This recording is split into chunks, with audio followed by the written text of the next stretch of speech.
Alhamdulillah Rabbil Alameen. Alhamdulillahilladhi hadana lihada wa ma kunna linahtadiya lawla an hadana Allah. Alhamdulillahilladhi atamma alayna ni'matal Islam wa akmala lana hadha ad-din al-qayyim وَجَعَلَنَا بِهِ خَيْرَ أُمَّةٍ أُخْرِجَتْ لِلنَّاسِ.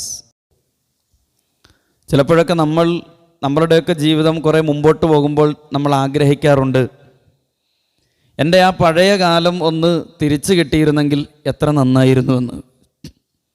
ഒരു ഉത്തരവാദിത്തങ്ങളുമില്ലാതെ ഒരു പ്രാരാബ്ദങ്ങളുമില്ലാതെ കളിച്ചു നടന്ന ആ യൗവന കാലഘട്ടം, ആ ബാല്യകാലഘട്ടം, അതൊക്കെ ഒന്ന് മടങ്ങി വന്നിരുന്നെങ്കിൽ എന്ന് ആഗ്രഹിക്കാത്ത മനുഷ്യരില്ല. അങ്ങനെ മനുഷ്യന് സാധ്യമല്ല എന്ന് കരുതിയ വലിയൊരാഗ്രഹമാണ്, മനുഷ്യൻ എത്തിപ്പിടിക്കാൻ കഴിയില്ല എന്ന് കരുതിയ വലിയൊരാഗ്രഹമാണ് ഹജ്ജിലൂടെ യഥാർത്ഥത്തിൽ ഹാജി നേടിയെടുക്കുന്നത്. റജഅ കയൗമി വലദത്തുഹു ഉമ്മുഹു. തൻ്റെ ഉമ്മ അവനെ പ്രസവിച്ച ആ ദിവസം പോലെ പാപവിമുക്തനായി ഒരു മനുഷ്യന് മാറാൻ കഴിയും ഹജ്ജിലൂടെ എന്ന് റസൂൽ പഠിപ്പിക്കുന്നത് അതാണ്. ഒരു കണ്ണുകൊണ്ട് അനാവശ്യങ്ങൾ കാണാത്ത, കാതുകൊണ്ട് ഒരനാവശ്യങ്ങളും കേൾക്കാൻ സാധിച്ചിട്ടില്ലാത്ത, അള്ളാഹു വിലക്കിയെടുത്ത് കൈകാലുകൾ സഞ്ചരിക്കാത്ത അങ്ങനെയുള്ള ശുദ്ധ പ്രകൃതിയിൽ ഒരു മനുഷ്യൻ ഹജ്ജിലൂടെ തിരിച്ചു വരും എന്നാണ് അള്ളാഹുവിൻ്റെ റസൂൽ സല്ലല്ലാഹു അലൈഹി വസല്ലം നിങ്ങൾ പറഞ്ഞു വെച്ചത്. അവനൊരു പുതിയൊരു മനുഷ്യനായി മാറുകയാണ്. അവനെ ഉമ്മ പ്രസവിച്ചിട്ടതുപോലെ നിർമ്മലമായ മനസ്സോടുകൂടി അവൻ തിരിച്ചു വരും എന്ന് റസൂലുള്ളാഹി സ്വല്ലല്ലാഹു അലൈഹി വസല്ലം പഠിപ്പിക്കുകയാണ്. ഒരു പക്ഷേ ചിലരെങ്കിലും ഒരു ചോദ്യം ചോദിക്കാം. ഒരു മനുഷ്യൻ ഒരു കറുത്ത തുണി കൊണ്ട് മൂടിയ ഒരു ചതുര കെട്ടിടത്തിൻ്റെ ചുറ്റും ഒന്ന് കറങ്ങിയാൽ, രണ്ട് കുന്നുകൾക്കിടയിൽ ഒന്ന് അങ്ങോട്ടും ഇങ്ങോട്ടും ഒന്ന് ഓടിയാൽ, ഒരു മൈതാനത്ത് ഒരു പകൽ മുഴുവൻ പ്രാർത്ഥനയിൽ കഴിച്ചുകൂട്ടിയാൽ, 3 സ്തൂപങ്ങളിൽ മനുഷ്യന് വളരെ നിസ്സാരമെന്ന് തോന്നുന്ന കല്ലെടുത്ത് വലിച്ചെറിഞ്ഞാൽ, ഒരു തമ്പിൽ 3 ദിവസം തങ്ങിയാൽ എങ്ങനെ പുതിയൊരു മനുഷ്യനാവും എന്ന് സ്വാഭാവികമായും ഹജ്ജുമായി ബന്ധപ്പെട്ട അതിൻ്റെ പ്രകടിതമായ പ്രവർത്തനങ്ങൾ വിലയിരുത്തുമ്പോൾ നമുക്ക് ഒരു ചോദ്യമായി നമ്മുടെ മനസ്സിലേക്ക് വരാൻ സാധ്യതയുണ്ട്. ഈ ചോദ്യം യഥാർത്ഥത്തിൽ നമ്മുടെ യുക്തിയുടെ, നമ്മുടെ പുറമെയുള്ള അറിവിൻ്റെ ചോദ്യമാണ്. കാര്യങ്ങളും കാരണങ്ങളുമൊക്കെ വെച്ചുകൊണ്ട് വിശകലനം ചെയ്യുന്ന യുക്തിയുടെ ചോദ്യമാണ്, അല്ലെങ്കിൽ ബുദ്ധിയുടെ ചോദ്യമാണ്. ഇവിടെയാണ് അല്ലാഹു സുബ്ഹാനഹു വ തആല പറയുന്നത്, ഇബാദത്തുകളെ അളക്കേണ്ടുന്നത് നിങ്ങളുടെ യുക്തി കൊണ്ടല്ല. ഒന്ന് കുനിഞ്ഞു നൂരുമ്പോഴേക്കും എല്ലാവിധ അനാവശ്യങ്ങളിൽ നിന്നും മ്ലേച്ഛതകളിൽ നിന്നും മാറി നിൽക്കാൻ നിങ്ങളെ നമസ്കാരം പ്രേരിപ്പിക്കുന്നുവെങ്കിൽ, ആ കുനിഞ്ഞു നൂരലുകൾ കൊണ്ട് മാത്രം പ്രാപ്യമായതാണോ ഇത്ര വലിയ നേട്ടം എന്ന് നമ്മൾ ചോദിക്കുന്നുവെങ്കിൽ ആ ചോദ്യം ബുദ്ധിയുടെ ചോദ്യമാണ്, യുക്തിയുടെ ചോദ്യമാണ്. യഥാർത്ഥത്തിൽ ഇബാദത്തുകൾ നമ്മൾ മനസ്സിലാക്കേണ്ടുന്നത്, അല്ലാഹു സുബ്ഹാനഹു വ തആല ഇബാദത്തുകളെക്കുറിച്ച് വിശദീകരിക്കുന്ന അതിൻ്റെ അടിസ്ഥാനങ്ങളെക്കുറിച്ച് പരിശോധിക്കുമ്പോഴാണ്, ആ നിലയിലാണ് നമ്മൾ ഇബാദത്തുകൾ മനസ്സിലാക്കേണ്ടുന്നത്. ഇബാദത്തുകൾ ശആഇറുല്ലാഹ്, അള്ളാഹുവിൻ്റെ അടയാളങ്ങളാണ്. അള്ളാഹുവിൻ്റെ അടയാളങ്ങളാണ് ഇബാദത്ത് എന്ന് വിശുദ്ധമായ ഖുർആൻ തന്നെ പറയുന്നുണ്ട്. ആരാധനാകർമ്മങ്ങളെക്കുറിച്ച് പറഞ്ഞെടുത്ത്, പ്രത്യേകിച്ച് ഹജ്ജുമായി ബന്ധപ്പെട്ട വളരെ സവിശേഷമായ അനുഷ്ഠാനത്തെക്കുറിച്ച് പറഞ്ഞെടുത്ത് ഖുർആൻ പറഞ്ഞത്, ദാലിക വമൻ യുഅല്ലിം ശആഇറല്ലാഹ് ഫഇന്നഹാ മിൻ തഖ്വൽ ഖുലൂബ്. ആരെങ്കിലും അള്ളാഹുവിൻ്റെ ചിഹ്നങ്ങളെ ആദരിക്കുന്നുവെങ്കിൽ അത് ഹൃദയത്തിൻ്റെ വിശുദ്ധിയുടെ, തഖ്വയുടെ അടയാളമാണ് എന്ന് അല്ലാഹു സുബ്ഹാനഹു വ തആല പറയുന്നുണ്ട്.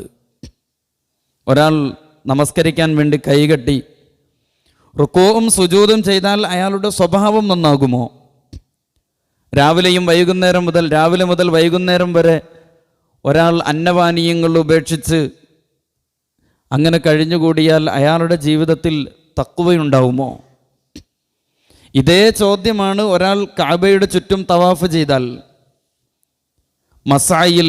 സഅയ് ചെയ്യുന്നിടത്ത് മസ്അയിൽ നിന്ന് അയാൾ സഅയ് ചെയ്താൽ, അറഫ മൈതാനത്ത് ഒരൽപ്പം പകലിൽ തീഷ്ണമായ ചൂടിൽ കഴിച്ചുകൂട്ടിയാൽ, മുസ്ദലിഫ എന്ന രാപാർക്കാനുള്ള സ്ഥലത്തൊന്ന് രാപാർത്താൽ, ജംറയിലൊന്ന് കല്ലെറിഞ്ഞാൽ അയാൾ പുതിയൊരു മനുഷ്യനായി മാറുമോ എന്ന ചോദ്യം. അല്ലാഹു സുബ്ഹാനഹു വ തആല പറയുന്നു, ഇബാദത്തുകളെ നിങ്ങൾ സമീപിക്കേണ്ടുന്നത് നിങ്ങളുടെ ബുദ്ധിയുടെ ചോദ്യം കൊണ്ടല്ല, മറിച്ച് ഇബാദത്തുകൾ നിങ്ങൾ സ്വീകരിക്കേണ്ടത് അതിൻ്റെ ആത്മാവിന് ഉൾക്കൊള്ളാൻ കഴിയും വിധം അതിൻ്റെ പശ്ചാത്തലങ്ങളെ മനസ്സിലാക്കുക എന്നതിലൂടെയാണ്. ഇബാദത്തുകൾ അതിൻ്റെ അർത്ഥത്തിൽ അതിൻ്റെ ആത്മാവിനെ നിങ്ങൾക്ക് സാംശീകരിക്കാൻ കഴിയുക. ഹജ്ജ് അത് സംസാരിക്കുന്നത് നമ്മുടെ മനസ്സിനോടാണ്, നമ്മുടെ ഹൃദയത്തോടാണ് എന്ന് പ്രിയപ്പെട്ട സഹോദരങ്ങളെ നമ്മൾ തിരിച്ചറിയേണ്ടതുണ്ട്. നമ്മൾ ഒരു ക്രോസ് കണ്ടാൽ അത് ഡോക്ടറുടെ വാഹനമാണ് എന്ന് നമ്മൾ തിരിച്ചറിയും. മറ്റേത് അടയാളങ്ങൾ കണ്ടാലും അത് ഇന്നതിന്നതിന് വേണ്ടിയുള്ളതാണ് എന്ന് നമ്മൾ തിരിച്ചറിയും. അതേപോലെ ചില ചിഹ്നങ്ങൾ കണ്ടാൽ അതിൻ്റെ പിന്നിലുള്ള ആശയത്തെ തിരിച്ചറിയാൻ നമുക്ക് സാധിക്കണം. അങ്ങനെ നിങ്ങൾ ഇബാദത്തിനെ മനസ്സിലാക്കിയെടുക്കണം എന്നാണ് അല്ലാഹു തആല പറയുന്നത്. നമ്മളിന്ന് ഹജ്ജൊന്ന് പരിശോധിച്ച് നോക്കിയിട്ട് ഇത്ര സിംബോളിക്കായി, ഇത്ര പ്രതീകാത്മകമായ ഒരു ഇബാദത്ത് യഥാർത്ഥത്തിൽ പ്രിയപ്പെട്ട സഹോദരങ്ങളെ വിശുദ്ധ ദീനുൽ ഇസ്ലാമിൽ അല്ലാതെ നമുക്ക് കാണാൻ കഴിയില്ല. പ്രതീകങ്ങൾ കൊണ്ട് മാത്രം ഒരു മനുഷ്യൻ്റെ മനസ്സിനെ വിമലീകരിക്കാൻ കഴിയുന്ന ഏറ്റവും സവിശേഷമായ ഇബാദത്ത് എവിടെയുണ്ട് എന്ന് ചോദിച്ചാൽ അത് നമ്മളൊക്കെ അനുഷ്ഠിക്കുകയും നമ്മളൊക്കെ വിശ്വസിക്കുകയും ചെയ്യുന്ന നമ്മുടെ ദീനിലല്ലാതെ മറ്റെവിടെയാണ് ഇത്തരത്തിലുള്ള അനുഭൂതി നൽകുന്ന ഇബാദത്തുകൾ കാണാൻ കഴിയുന്നത്? നമ്മളൊരു നാടകം കാണാൻ പോയി എന്ന് വിചാരിക്കുക. ഒരു നാടകത്തിന് വ്യത്യസ്തങ്ങളായ രംഗങ്ങളുണ്ടാവും. ഓരോ രംഗങ്ങൾ കഴിയുമ്പോഴും കർട്ടൻ താഴേക്ക് താന്നു വരുമ്പോൾ അടുത്ത രംഗത്തിന് വേണ്ടിയുള്ള ആകാംക്ഷയുടെ, പ്രതീക്ഷയുടെ കാത്തിരിപ്പ് നാടകം കാണാൻ പോകുന്ന ഒരാളെ സംബന്ധിച്ചുണ്ടാവും. ഹജ്ജിനെക്കുറിച്ച് പരിശോധിക്കുമ്പോൾ ഒരുപാട് രംഗങ്ങളുള്ള, ഒരുപാട് സീനുകളുള്ള ഒരു ഒന്നാണ് യഥാർത്ഥത്തിൽ ഹജ്ജ് എന്ന് പറയുന്നത്. ഇത്രയധികം രംഗങ്ങൾ ആവിഷ്കരിക്കാൻ കഴിയുന്ന ഇബാദത്താണ് ഹജ്ജ് എന്ന് നമ്മൾ മനസ്സിലാക്കുമ്പോൾ പ്രതീകാത്മകമായ ചില സൂചനകൾ കൊണ്ട് ഒരാൾ എങ്ങനെ പുതിയ മനുഷ്യനായി മാറുന്നു എന്ന് ഒരാളെ ബോധ്യപ്പെടുത്താൻ ഹജ്ജോളം വലിയ അനുഷ്ഠാനം ദീനിലില്ല എന്ന് നമുക്ക് കാണാൻ കഴിയും. ആദ്യം അവിടെ ഒരു മീഖാത്ത് എന്ന സ്ഥലമുണ്ട്. അവിടെ മത്താഫ് എന്ന് പറയുന്ന മറ്റൊരു സ്ഥലമുണ്ട്. ആളുകൾ സഅയ് ചെയ്യുന്ന മസ്അ എന്ന് പറയുന്ന സ്ഥലമുണ്ട്. ആളുകൾ നിൽക്കുന്ന അറഫ എന്നൊരു മൈതാനമുണ്ട്. മുസ്ദലിഫയിലെ പരുക്കനായ മണൽത്തരി ഒരു ഹാജിയെ കാത്തിരിക്കുന്നുണ്ട്. ഹാജിക്ക് കല്ലെറിഞ്ഞോടിക്കാൻ 3 സ്തൂപങ്ങൾ എന്ന് പറയുന്ന മറ്റൊരു രംഗം അവിടെയുണ്ട്. അതിനുശേഷം തമ്പുകളുടെ വലിയൊരു ലോകമാകുന്ന വേറൊരു രംഗമുണ്ട്. പ്രിയപ്പെട്ട സഹോദരങ്ങളെ, രംഗങ്ങൾക്ക് ശേഷം പുതിയ പുതിയ രംഗങ്ങൾ കടന്നു വരികയും അവസാനം വലിയൊരു നാടകാഭിനയത്തിലൂടെ റജഅ കയൗമി വലദത്തുഹു ഉമ്മുഹു, നേരത്തെ സൂചിപ്പിച്ച നവജാത ശിശുവിൻ്റെ വിശുദ്ധി, സിംബോളിക്കായ ചില അനുഭവങ്ങളിലൂടെ ഒരു മനുഷ്യന് നേടിയെടുക്കാൻ കഴിയുന്നു എന്നതാണ് ഹജ്ജ്. എല്ലാ നാടകരംഗങ്ങളിലും കളം നിറഞ്ഞ് അയാൾക്ക് അഭിനയിക്കാൻ കഴിഞ്ഞാൽ നല്ല ഒരു അഭിനേതാവ് മാത്രമല്ല, അതിനോടൊപ്പം ഹജ്ജിൻ്റെ ആത്മാവ് കൂടി ഉൾക്കൊണ്ടുകൊണ്ടാണ് അയാൾ പരിശുദ്ധ കഅബാലയത്തിൻ്റെ നാട്ടിൽ നിന്ന് സ്വദേശങ്ങളിലേക്ക് മടങ്ങി വരിക. ഹജ്ജ് അതൊരനുഭവമാണ് എന്നതാണ് പ്രിയപ്പെട്ട സഹോദരങ്ങൾ നമ്മൾ തിരിച്ചറിയേണ്ടുന്നത്. ഹജ്ജിൻ്റെ ക്ലൈമാക്സ് എന്ന് പറയുന്നത് റസൂലുള്ളാഹി സ്വല്ലല്ലാഹു അലൈഹി വസല്ലം തങ്ങൾ പറഞ്ഞത്, ആ നവജാത ശിശുവിൻ്റെ വിശുദ്ധി ഒരാൾക്ക് പ്രാപിക്കാൻ കഴിയുമ്പോഴാണ് ഹജ്ജിൻ്റെ ക്ലൈമാക്സിലേക്ക് അയാൾക്ക് എത്തിക്കഴിയാൻ കഴിയുകയുള്ളൂ. ഹജ്ജ് എന്ന അറബി പദത്തിന് അർത്ഥം തന്നെ തീരുമാനിച്ചുറപ്പിച്ചു എന്നാണ്. ഹജ്ജിൻ്റെ വിശദീകരണം കൊടുക്കുന്നിടത്ത് പണ്ഡിതന്മാർ ഒരു പദം അതിൻ്റെ അർത്ഥമായി കൊടുക്കുന്നുണ്ട്, ഖസദ. ഹജ്ജ് എന്നാൽ തീരുമാനിച്ചുറച്ചു, ലക്ഷ്യമാക്കി എന്നാണ് അർത്ഥം. ഞാൻ നിയ്യത്ത് ചെയ്തു എന്ന് പറയുന്നതിന് തുല്യമായ ഒരു പദമാണ് ഞാൻ ഹജ്ജ് ചെയ്തു എന്ന് പറയുന്നത്. ഹജ്ജ് എന്ന് പറഞ്ഞാൽ പ്രിയപ്പെട്ട സഹോദരങ്ങളെ അതൊരു തീരുമാനമാണ്, അതൊരു നിയ്യത്താണ്, അത് ഒരാൾ ലക്ഷ്യമാക്കലാണ്. ഞാൻ ഇനിയൊരു പുതിയ മനുഷ്യനായിട്ടായിരിക്കും ഞാൻ തിരിച്ചു വരിക എന്നൊരാൾ തീരുമാനിക്കുന്ന നിയ്യത്തിനെയാണ് ഹജ്ജ് എന്ന് പറയുക. നമ്മൾ ഹജ്ജ് എന്ന് പറയുമ്പോൾ പേരിൻ്റെ തുമ്പത്ത് ചേർത്ത് പിടിക്കാൻ കഴിയുന്ന എന്തോ ഒരു ഡിഗ്രി കണക്കെ ആളുകൾ സമൂഹത്തിൽ അവതരിപ്പിക്കുമ്പോൾ പോലും നമ്മൾ വളരെ കൃത്യമായി പുതിയ മനുഷ്യനായി തീരാൻ ഒരാൾ തീരുമാനമെടുത്ത ആ തീരുമാനത്തെ കുറിക്കുന്ന പദമാണ് ഹജ്ജ് എന്ന് നമ്മൾ പ്രാഥമികമായി പ്രിയപ്പെട്ടവരെ നമ്മൾ മനസ്സിലാക്കേണ്ടതുണ്ട്. നമ്മളൊരു ഹാജിക്കൊപ്പം ഒന്ന് സഞ്ചരിച്ചു നോക്കൂ. ഹജ്ജിലെ ഓരോ കർമ്മങ്ങളിലും ഒരു പുതിയ മനുഷ്യനെ സൃഷ്ടിക്കുന്ന എന്തുമാത്രം ഇടപാടുകൾ ഹജ്ജിൽ നമുക്ക് കാണാൻ കഴിയും. ഹജ്ജ് തീരുമാനിച്ച് പുറപ്പെടുന്ന ഒരു മനുഷ്യനോട് നമ്മൾ പറഞ്ഞ ഒന്നാമത്തെ കാര്യം എന്തായിരിക്കും? ഹജ്ജിന് പോകാൻ വേണ്ടി നമ്മോട് യാത്ര ചോദിച്ച മനുഷ്യനോട് നമ്മൾ പറഞ്ഞ ഒന്നാമത്തെ വർത്തമാനം എന്തായിരിക്കും? നീ ഹാജിയാണല്ലോ. അൽ ഹാജു അൽ ഫാറു ഇലല്ലാ, അള്ളാഹുവിലേക്ക് ഓടിയെത്തുന്ന മനുഷ്യനാണല്ലോ ഹാജി. അള്ളാഹുവിലേക്ക് യാത്ര തീരുമാനിച്ച ഒരു മനുഷ്യനാണല്ലോ ഹാജി. അയാളുടെ ഉദ്ദേശം ഒരു പുതിയ മനുഷ്യനാവുക എന്നതാണ്. അപ്പോഴാണ് ഹജ്ജിന് പോകാൻ പോകുന്ന ഒരു മനുഷ്യനോട് ആളുകൾ ചോദിക്കുന്നത്, നീ ആരെ കാണാൻ വേണ്ടി പോകുന്നു? അപ്പം ആ മനുഷ്യൻ പറയുന്ന ഒരു മറുപടി ഉണ്ട്, ഞാൻ എൻ്റെ റബ്ബിനെ കാണാൻ വേണ്ടി പോകുന്നു എന്നതാണ് ഹാജി പറയുന്ന ഒന്നാമത്തെ മറുപടി. റബ്ബിനെ കാണാൻ വേണ്ടി പോകുന്നവൻ റബ്ബിനേക്കാൾ മുമ്പ് പടപ്പുകളുടെ ബാധ്യതകൾ നിർവഹിക്കണമെന്നതാണ് ഒന്നാമത്തെ നിർദ്ദേശം. അവിടെ തുടങ്ങുന്നു റബ്ബിനെ കാണാൻ പോകുന്നവൻ പാലിക്കേണ്ടുന്ന ഒന്നാമത്തെ അവൻ്റെ പടിയും ബാധ്യതാ നിർവഹണവും. റബ്ബുന്നാസിനെ കാണാൻ പോകുന്നവൻ അന്നാസിനോടുള്ള ഇബാദത്തുകൾ, അന്നാസിനോടുള്ള ബാധ്യതകൾ തീർക്കണം. ഇലാഹുന്നാസിനെ കാണാൻ പോകുന്നവൻ അന്നാസിനോടുള്ള ബാധ്യതകൾ തീർത്തിട്ട് വേണം ഇലാഹിനെ കാണാൻ പോവേണ്ടുന്നത് എന്ന വലിയ പാഠമാണ് യഥാർത്ഥത്തിൽ ഹാജിയോട് ചേർന്ന് നിൽക്കുമ്പോൾ അവനിൽ നിന്ന് നമ്മൾ പഠിക്കുന്ന ഒന്നാമത്തെ പാഠം. അതുകൊണ്ടാണ് ഹജ്ജിന് പോകുന്ന മനുഷ്യൻ അവൻ്റെ കടബാധ്യതകൾ എഴുതി രേഖപ്പെടുത്തുന്നത്. കടങ്ങളുണ്ടെങ്കിൽ പോകരുത് എന്നല്ല, പക്ഷേ കടങ്ങൾ അത് വീട്ടാൻ പറ്റുന്ന സോഴ്സുകൾ എഴുതി രേഖപ്പെടുത്തിയിട്ട് വേണം ഒരാൾ ഹജ്ജിന് പോവേണ്ടത് എന്ന് ദീനുൽ ഇസ്ലാം നിഷ്കർഷിക്കുന്നത്.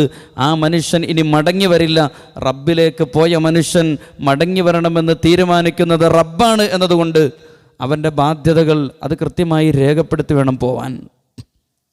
സാമ്പത്തിക ബാധ്യതകൾ മാത്രമല്ല, പുതിയൊരു മനുഷ്യനാവാൻ പോകുന്നുവെങ്കിൽ എൻ്റെ പഴയ മനുഷ്യ ജീവിതത്തിലെ ഒരു പിഴവും ഞാനിനി ആവർത്തിക്കരുത് എന്ന തിരിച്ചറിവോടുകൂടിയും ബോധ്യത്തോടുകൂടിയുമാണ് ഒരു ഹജ്ജ് നിർവഹിക്കാൻ പോകുന്നത്.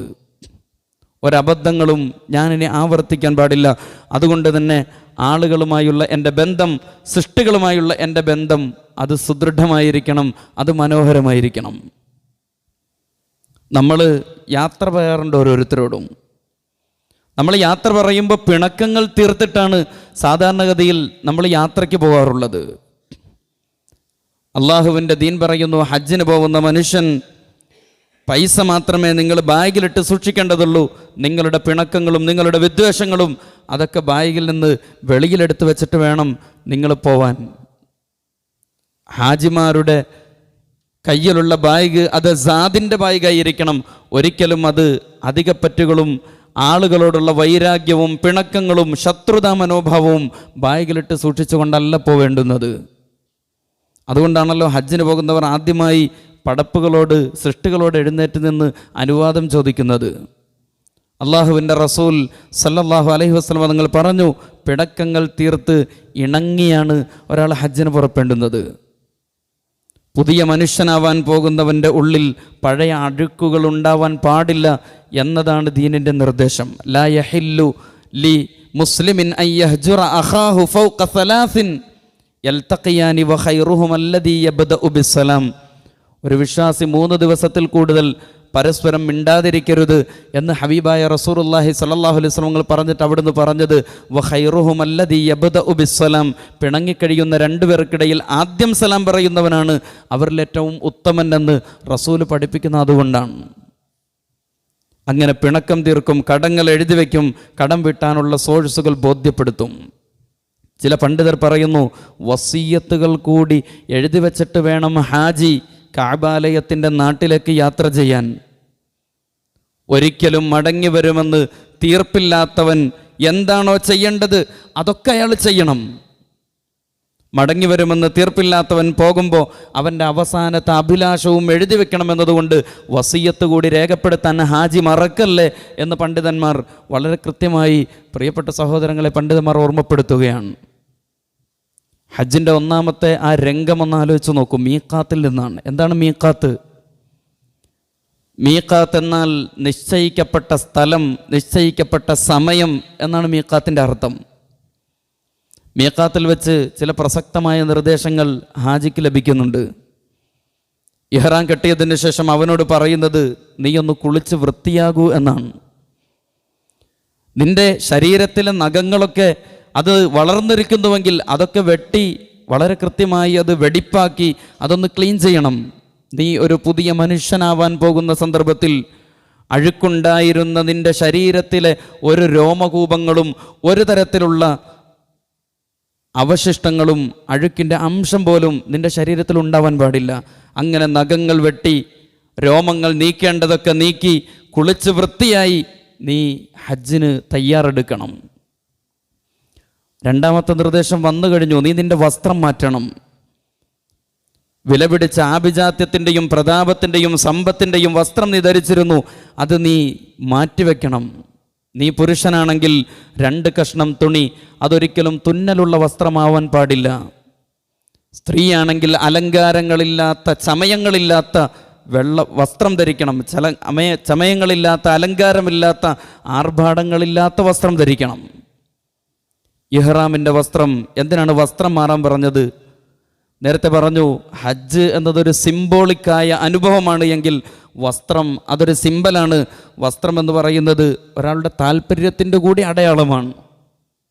റബ്ബിൻ്റെ അടുത്ത് പോകുമ്പോൾ റബ്ബിൻ്റെ താല്പര്യങ്ങളാണ് നിന്നെ ഭരിക്കേണ്ടുന്നത്, നിൻ്റെ താല്പര്യങ്ങളല്ല എന്ന കൃത്യമായ സിംബോളിക്കായിട്ടുള്ള ഒരു പ്രകടനം കൂടി യഥാർത്ഥത്തിൽ വസ്ത്രം മാറ്റുന്നതിലുണ്ട്. എന്തുകൊണ്ടാണ് നിങ്ങൾ ഫുൾ കൈ ഡ്രസ്സ് ധരിച്ചത് എന്നൊരാളോട് ചോദിച്ചാൽ എനിക്കതിന് പറയാനൊരു ന്യായമുണ്ടാവും. അതെൻ്റെ ഇഷ്ടമാണ്, അതെൻ്റെ താല്പര്യമാണ്. നിങ്ങളെന്താണ് ഷർട്ട് മാത്രം ധരിക്കുന്നത്, ടീഷർട്ട് ഇടാത്തത് എന്ന് ചോദിച്ചാൽ അത് എൻ്റെ മാത്രം താല്പര്യവും എൻ്റെ മാത്രം ഇഷ്ടവുമാണ്. ചില ആളുകൾ വസ്ത്രത്തിൻ്റെ വിഷയത്തിൽ വൈവിധ്യങ്ങൾ സൂക്ഷിക്കുന്നതും പാലിക്കുന്നതും നമ്മൾ കണ്ടിട്ടുണ്ട്. എന്തുകൊണ്ട് എന്ന് ചോദിക്കുമ്പോൾ അത് എനിക്കതാണ് ഇഷ്ടമെന്നാണ് നമ്മൾ പറയുക. വസ്ത്രം എന്ന് പറയുന്നത് അത് താല്പര്യത്തിൻ്റെയും ഒരാളുടെ ഇഷ്ടാനിഷ്ടങ്ങളുടെ അടയാളമാണ്. അള്ളാഹുവിൻ്റെ അടുക്കലേക്ക് പോകാൻ പോകുന്ന ആളോട് അള്ളാഹു പറഞ്ഞ ഒന്നാമത്തെ കാര്യം, നീ നിൻ്റെ താല്പര്യമാകുന്ന വസ്ത്രം നീ അത് മാറ്റിവെക്കണം.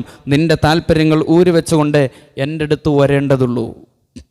നിൻ്റെ ആഗ്രഹങ്ങളും നിൻ്റെ ഇഷ്ടങ്ങളും ഒഴിവാക്കി നിർത്തിയിട്ട് റബ്ബായ എന്നെ കാണാൻ വരുന്നവൻ നിന്റെ ആഗ്രഹങ്ങളുടെ മേലങ്കി അഴിച്ചു വെക്കണം. കാരണം അൽ ഹാജു അൽ ഫാറു ഇലല്ലാ, ഹാജി അള്ളാഹുവിലേക്ക് ഓടുന്നവനാണ്.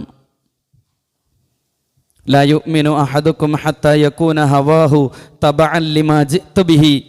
റസൂലുള്ളാഹി സ്വല്ലല്ലാഹു അലൈഹി വസല്ലം പറയുന്നു, നിങ്ങളുടെ താല്പര്യമല്ല വില പിടിച്ചത്, അള്ളാഹുവിൻ്റെയും അള്ളാഹുവിൻ്റെ റസൂലിൻ്റെയും താല്പര്യമാണ് അത് മൂല്യവത്തായിട്ടുള്ളത്. റബ്ബിനെ കാണാൻ പോകുന്നവൻ അള്ളാഹുവിൻ്റെയും റസൂലിൻ്റെയും താല്പര്യങ്ങൾക്ക് പരിഗണന കൊടുക്കണം. ഹാജി വസ്ത്രം മാറി ഇഹ്റാമിൻ്റെ വസ്ത്രം ധരിച്ചു. വസ്ത്രം മാറിക്കഴിഞ്ഞപ്പോൾ അടുത്ത നിർദ്ദേശം, നീ തലമറയ്ക്കരുത്. തലമറയ്ക്കരുത് എന്ന് ഹാജിയോട് എന്തുകൊണ്ട് നിർദ്ദേശിക്കപ്പെട്ടു? അല്ലാഹു സുബ്ഹാനഹു വ തആല വളരെ കൃത്യമായ ബോധ്യത്തോടുകൂടി അത് നമ്മെ ഓർമ്മപ്പെടുത്തുന്നു. നമ്മുടെ തലയിലുണ്ടാവുന്നത്, നമ്മുടെ തലയുടെ തലമറയ്ക്കുന്ന വസ്ത്രം എന്ന് പറയുന്നത് ഒരാളുടെ അധികാരത്തിൻ്റെ കൂടി ഭാഗമാണ്. ഒരു പോലീസുകാരൻ തൊപ്പി വെച്ചാൽ അത് അയാളുടെ അധികാരത്തിൻ്റെ ഭാഗമാണ്. ഒരു പണ്ഡിതൻ തൊപ്പി ധരിക്കുന്നതും തലേക്കെട്ട് ധരിക്കുന്നതും അയാളുടെ പാണ്ഡിത്യത്തിൻ്റെ പ്രകടിതമായ രൂപമാണ്. ഒരു രാജാവ് അയാൾ കിരീടമണിയുന്നത് അയാൾ തലമറയ്ക്കുക എന്നതുകൂടിയല്ല, മറിച്ച് അയാളുടെ അധികാരത്തെ കൂടി സൂചിപ്പിക്കുന്നതാണ്. അധികാരങ്ങൾ തന്നെ ഉത്തരവാദിത്തമാണ് എന്ന് റസൂല് പഠിപ്പിക്കുന്നുമുണ്ട്. പക്ഷേ നമുക്ക് പരിചയമുള്ള അധികാരങ്ങൾ അധീശത്വത്തിൻ്റെയും അടിച്ചമർത്തലിൻ്റേതുമാണ് എന്ന് എന്നേ നമുക്ക് ബോധ്യപ്പെട്ടു. അള്ളാഹുവിൻ്റെ റസൂൽ സല്ലല്ലാഹു അലൈഹി വസല്ലം നിങ്ങൾ ഹജ്ജിന് പോകുന്ന ഹാജിയോട് പറഞ്ഞു, നീ ആരുമായി കൊള്ളട്ടെ, നീ പട്ടാളത്തിൽ സേവനം ചെയ്തുകൊണ്ടിരുന്നപ്പോൾ നിന്റെ തലയ്ക്ക് മുകളിൽ ഒരു തൊപ്പിയുണ്ടായിരുന്നു. നിന്റെ ഉദ്യോഗത്തെയും നിന്റെ സ്ഥാനത്തെയും കൃത്യമായി പ്രകടിപ്പിക്കുന്ന അടയാളം. മാറ്റിവെക്കണം. അത് നീ ധരിക്കരുത്, നിന്റെ തല തുറന്നിടണം. കാരണം എൻ്റെ മുന്നിൽ വരേണ്ടുന്നത് സാധാരണക്കാരനായ അബ്ദായിട്ടാണ്. അധികാരത്തിൻ്റെ പ്രമത്തത നീ മാറ്റിവെച്ച് എൻ്റെ അടുക്കലേക്ക് വരുമ്പോൾ നീ അബ്ദായിരിക്കണം. കൂനു ഇബാദല്ലാ, നിങ്ങളൊക്കെയും അള്ളാഹുവിൻ്റെ അടിമകളാകൂ എന്ന് അള്ളാഹു സുബ്ഹാനഹു വ തആല വളരെ കൃത്യമായി ഹാജിയോട് പറയുകയാണ്. ലോകത്തുള്ള വിവിധ രാജ്യങ്ങളുള്ള മനുഷ്യരെല്ലാം ഒരേ ഭാവത്തിൽ, ഒരേ രൂപത്തിൽ, ഒരേ വേഷത്തിൽ, 2 കഷ്ണം തുണിയാണ് നിനക്ക് അനുവദിക്കപ്പെട്ടത്. അത് വേറൊന്നിനുമല്ല, ഒന്ന് ഉടുക്കാനും മറ്റൊന്ന് പുതയ്ക്കാനും. സന്ദർഭവശാൽ ഹജ്ജിന് പോകുന്ന ഹാജി, ഇഹ്റാം കിട്ടിയ മനുഷ്യൻ, അവൻ ആ സന്ദർഭത്തിലെങ്ങാനും ചേതനയേറ്റ് വീണാൽ, മരണപ്പെട്ടാൽ, അതിന് മാത്രം ആവശ്യമുള്ള തുണി അത്ര നിനക്ക് ആവശ്യമുള്ളൂ നിന്റെ റബ്ബിനെ കാണാൻ പോകുമ്പോൾ. അതാണ് ഇഹ്റാമിലെ വസ്ത്രം. അങ്ങനെയാണ് ഹാജി ഇഹ്റാമിൻ്റെ വസ്ത്രം ധരിക്കുന്നത്. സ്ത്രീയോട് പറയുന്നത് മറ്റൊന്നുമല്ല, നീ നിനക്കിഷ്ടമുള്ള നിന്റെ താല്പര്യങ്ങളുള്ള വസ്ത്രം നീ ധരിച്ചിരുന്നു, പക്ഷേ ഇപ്പോൾ റബ്ബിനെ കാണാൻ പോകുമ്പോഴുള്ള വസ്ത്രം മതി നിനക്ക്. പ്രിയപ്പെട്ട സഹോദരങ്ങളെ, അങ്ങനെയാണ് ഒരാൾ അള്ളാഹുലേക്ക് അടുക്കുന്നത്. അധികാരം മാറ്റി, ഉടയാടകൾ അഴിച്ചു വെച്ച്, താല്പര്യങ്ങൾ അത് വകമാറ്റി വെച്ച് റബ്ബ് സുബ്ഹാനഹു വ തആലയ്ക്ക് വേണ്ടി മാത്രം ഇറങ്ങിപ്പുറപ്പെടുന്ന ഒരു മനുഷ്യൻ. ഇഹ്റാമിൽ വസ്ത്രം ധരിച്ച ആ മനുഷ്യനോട് മറ്റൊരു നിർദ്ദേശം, ഇഹ്റാമിൽ കയറുന്ന ആളോട് പറയുന്ന കാര്യം, ഇഹ്റാമിന് മുമ്പ് നിനക്ക് പലതും ഹലാലായിരുന്നു. ഇനി എന്ത് ഹലാൽ എന്ത് ഹറാം, അതിൻ്റെ തീരുമാനാവകാശം എന്നിൽ നിക്ഷിപ്തമാണ്. നീ ഇഹ്റാമിലായിരിക്കെ, നിനക്ക് ഭാര്യയോട് സാമീപ്യമുണ്ടായിരിക്കെ, അവളോട് പ്രേമചേഷ്ടകൾ നിനക്ക് പാടില്ല, അവളുമായി സല്ലപിക്കാൻ പാടില്ല എന്നല്ല, നീ വിവാഹാലോചന പോലും നടത്തരുത്. അതൊക്കെ അനുവദനീയമായിരുന്നു. പക്ഷേ നിനക്ക് എൻ്റെ സമീപത്തേക്ക് വന്നപ്പോൾ ഹലാലും ഹറാമും ഇനി ഞാനാണ് തീരുമാനിക്കുക. നിന്റെ ബിസിനസ്സിൻ്റെയും നിന്റെ കച്ചവടത്തിൻ്റെയും ആലോചനകൾക്കല്ല ലക്ഷങ്ങൾ മുടക്കി നീ ഹറമിലേക്ക് വന്നത്. ഒരു തരത്തിലുള്ള ആലോചനകളും ചിന്തകളും തന്ത്രാവിഷ്കരണങ്ങളും യഥാർത്ഥത്തിൽ ഇനി ഇവിടെയില്ല. അവിടെ എത്തി മൊബൈൽ എടുത്തിട്ട് ഞാനിപ്പം ഹറമിലാണ്, ഞാനിപ്പം മിനയുടെ തമ്പിൻ്റെ മുമ്പിലാണ്, ഞാനിപ്പോൾ കാബാലയത്തിൻ്റെ വാതിലിൻ്റെ സമീപത്താണ്, ഈ സെൽഫികളൊന്നും എനിക്കാവശ്യമില്ല. ഇന്ന് ഉംറയ്ക്ക് പോകുന്ന ആളുകൾ, പ്രിയപ്പെട്ട സഹോദരങ്ങളെ, ആരുടെ താല്പര്യങ്ങൾ സംരക്ഷിക്കുന്നതിന് വേണ്ടിയാണ് ഉംറ നിർവഹണം നടത്തുന്നത് എന്നത് ആളുകളുടെ സെൽഫി പരിശോധിച്ചാൽ മാത്രം മനസ്സിലാവും. ഇഹ്റാമിലായിരിക്കും, പക്ഷേ നിന്റെ പ്രേമചേഷ്ടകൾ മാറ്റിവെക്കണം. ഹറമിലെ ചെടി പോലും നീ നുള്ളരുത്. എത്ര കൃത്യമാണ് വിശുദ്ധ ദീനുൽ ഇസ്ലാമിൻ്റെ ഹാജിയോടുള്ള നിർദ്ദേശമെന്ന് നമ്മളൊന്ന് ആലോചിച്ച് നോക്കിൻ. ഒരുപക്ഷെ അതൊക്കെ നിനക്ക് ഹലാലായിരുന്നിരിക്കാം, പക്ഷെ ഇപ്പോൾ അത് പറ്റില്ല. വളരെ കൃത്യമായ ഒരു നിർദ്ദേശം ഹാജിയോട് പറയുന്നു. ഒരു കാര്യം ഹലാലാണോ ഹറാമാണോ എന്ന് തീരുമാനിക്കാനുള്ള അവകാശം റബ്ബായ എനിക്കാണ്. ഞാൻ ഹലാലാക്കിയപ്പോൾ നിനക്ക് ഹലാലായി, ഞാൻ ഹറാമാക്കിയപ്പോൾ അത് നിനക്ക് അസന്ദർഭത്തിൽ തന്നെ ഹറാമായി മാറുകയും ചെയ്തിരിക്കുന്നു. പലപ്പോഴും നമ്മൾ നമ്മുടെ ജീവിതത്തിലെ ഹലാൽ ഹറാമുകളെ തീരുമാനിക്കുന്നത് നമ്മൾ മാത്രമായി പരിമിതമായ ഒരു സാഹചര്യത്തിലാണ്, നമ്മളിൽ നിക്ഷിപ്തമായ ഒരു സാഹചര്യത്തിലാണ് ഒരു ഹാജി പടച്ചവൻ്റെ അടുക്കലേക്ക് പോകുന്നത്. അല്ലാഹു സുബ്ഹാനഹു വ തആല പറയുന്നു, ഹലാൽ ഹറാം തീരുമാനിക്കാനുള്ള അവകാശം നീ എനിക്ക് വിട്ടു തന്നാൽ മാത്രമേ നിനക്കെന്നെ കാണാൻ പറ്റൂ. ഇഹ്റാമിലെത്തിയ ഹാജിയോട് അടുത്ത നിർദ്ദേശം എന്താണെന്ന് കേൾക്കണ്ടേ? നീ നിൻ്റെ ഭാഷ മാറ്റണം. നീ മലയാളിയായിരിക്കും, നീ ഇംഗ്ലീഷുകാരനായിരിക്കും. നിൻ്റെ ഭാഷകൾ വിവിധങ്ങളായ നാടുകളിൽ നിന്ന് വിവിധ ഭാഷകൾ സംസാരിക്കുന്ന രീതിയിലാണ് നീ എൻ്റെ അടുത്ത് വന്നത്. ഇനി ഒരേ ഒരു ഭാഷ മാത്രമേ നിനക്കുണ്ടാവാൻ പാടുള്ളൂ, ഒരേ ഒരു മന്ത്രോച്ചാരണം നിനക്കുണ്ടാവണം. ആ മന്ത്രത്തിന് വലിയ അത്ഭുത സിദ്ധിയുണ്ട്. ലബ്ബൈക് അല്ലാഹുമ്മ ലബ്ബൈക് ഇന്നൽ ഹംദ വന്നിഅ്മത ലക വൽ മുൽക്ക് ലാ ശരീക ലക്. ഈ ഒരൊറ്റ മന്ത്രോച്ചാരണമായിരിക്കണം നിങ്ങളുടെ നാവുകളിൽ നിന്ന് വീഴേണ്ടുന്നത്. ഇത് എൻ്റെ ഭാഷയാണ് റബ്ബെ, നിൻ്റെ വിളിക്കാണ് ഞാൻ ഉത്തരം നൽകിയത്. ലബ്ബൈക് അല്ലാഹുമ്മ ലബ്ബൈക്, നിൻ്റെ വിളിക്കുത്തരം നൽകി ഞാൻ നിൻ്റെ സമീപത്ത് വന്നിരിക്കുന്നു. ഞാൻ ഒരുപാട് ആളുകളുടെ വിളി കേൾക്കാൻ വേണ്ടി കൊതിച്ചവനായിരുന്നു റബ്ബെ. ഇന്ന് നിൻ്റെ ഗേഹത്തിൽ വന്ന് നിൻ്റെ വിളി മാത്രം കേൾക്കാൻ ഞാൻ ആഗ്രഹിക്കുന്നു. എനിക്ക് പുതിയ മനുഷ്യനാവണം. ഇന്നൽ ഹംദ വന്നിഅ്മത ലക വൽ മുൽക്ക് ലാ ശരീക ലക്. ഞാൻ ആരെയെങ്കിലും കാര്യസാധ്യത്തിന് വേണ്ടി പൊക്കിപ്പറഞ്ഞും സ്വാധീനം ഉപയോഗപ്പെടുത്തിക്കൊണ്ട് എനിക്ക് പല പടവുകൾ താണ്ടാൻ ഞാൻ പല ആളുകളുടെയും കാല് പിടിച്ചിരുന്നു.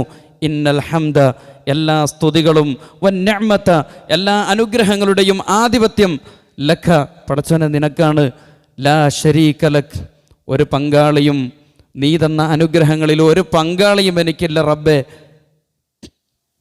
ഇന്നൽ ഹംദ, സാക്ഷാൽ സ്തുതി അർഹിക്കുന്നത് നീയാണ്. വന്നിഅ്മത, എൻ്റെ ജീവിതത്തിൽ ഞാൻ ഈ കാണുന്ന സൗഭാഗ്യങ്ങൾ മുഴുവൻ നീ തന്നതാണ് എന്ന ബോധ്യം നിൻ്റെ കാൽക്കൽ വന്ന് നിന്നപ്പോഴാണ് റബ്ബെ എനിക്ക് ബോധ്യമായത് എന്ന ഭാഷയാണ് ഹാജി അവിടെ പറയുന്നത്.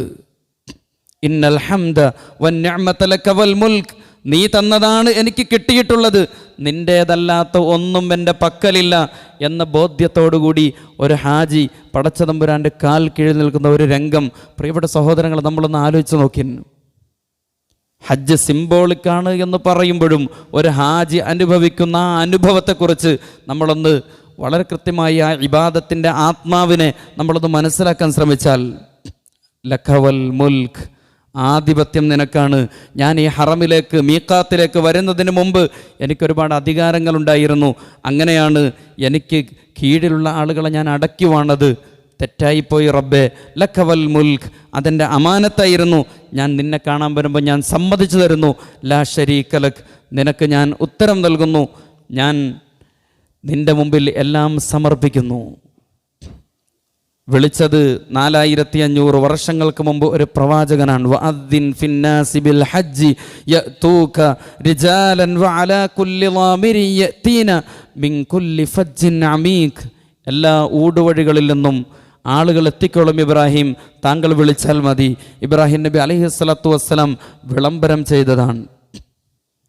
പ്രിയപ്പെട്ട സഹോദരങ്ങളെ, ഹജ്ജ് അതിൻ്റെ ആത്മാവിലൂടെ തൊട്ടറിയാൻ, അതിൻ്റെ കർമ്മങ്ങളിലൂടെ അതിനെ തൊട്ടറിയാൻ നമുക്ക് കഴിയണം.